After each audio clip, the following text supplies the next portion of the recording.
रात गहराती जा रही थी।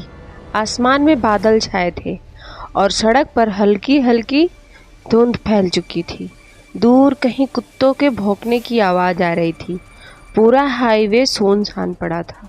रमेश अपनी पुरानी टैक्सी लेकर सड़क के किनारे खड़ा था। वह पेशे से ड्राइवर था और रोज़ की तरह सवारी तलाशने निकला था, मगर उस रात कुछ अजीब था। न कोई बस दिख रही थी, न ट्रक, न ही कोई दूसरी गाड़ी। रमेश ने सिगरेट सुलगाई और सोचा, लगता है आज खाली ही लौटना पड़ेगा। उसी वक्त अचानक उसकी नज़र सामने पड़ी। सड़क पर एक औरत खड़ी थी, सफ़ेद साड़ी, हाथ में लाल छतरी और चेहरा पूरी तरह ढका हुआ। रमेश चौंक गया।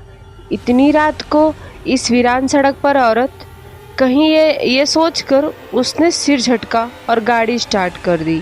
औरत धीरे धीरे टैक्सी के पास आई और खिड़की पर दस्तक दी। औरत बोली, भैया शहर तक छोड़ दोगे?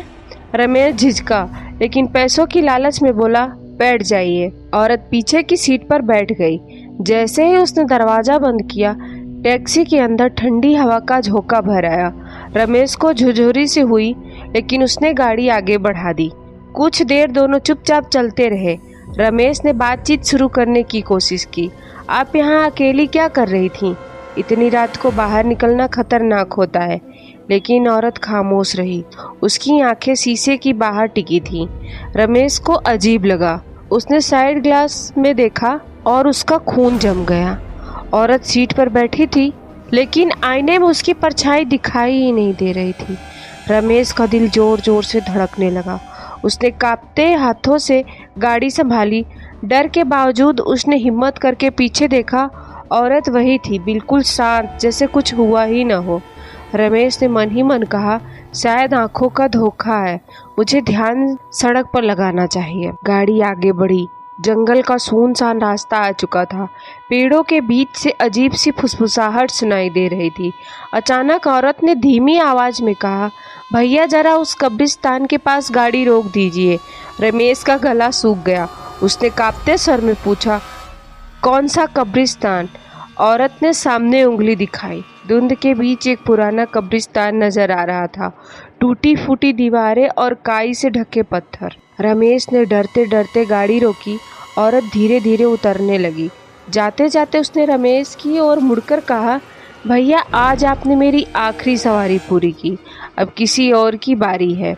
ये कहकर वो कब्रिस्तान की अंधेरी गलियों में गायब हो गई। रमेश स्तब्ध रह गया। उसका पूरा शरीर कांप रहा था। उसने तुरंत गाड़ी घुमाई और भाग खड़ा हुआ। अगली सुबह जब उसने अखबार खोला तो उसकी सांसें थम गई। खबर छपी थी, 10 साल पहले इसी हाईवे पर एक औरत की हत्या हुई थी। उसकी लाश इसी कब्रिस्तान में दफनाई गई। लोग कहते हैं कि उसकी आत्मा हर रात टैक्सी चालकों की सवारी बनकर बुलाती है और जो उसका राज जान लेता है उसकी मौत तय है। रमेश अखबार पढ़ते ही कुर्सी से गिर पड़ा। उसके कानों में वही शब्द गूंज रहे थे, अब किसी और की बारी है। उस दिन के बाद रमेश ने कभी रात में टैक्सी नहीं चलाई। क्या आप भी कभी रात को सुनसान सड़क पर अकेले सफर करने की हिम्मत करेंगे? ऐसी डरावनी कहानियां सुनने के लिए अगर आपको मेरी कहानी अच्छी लगी हो तो लाइक करें और चैनल को सब्सक्राइब करें।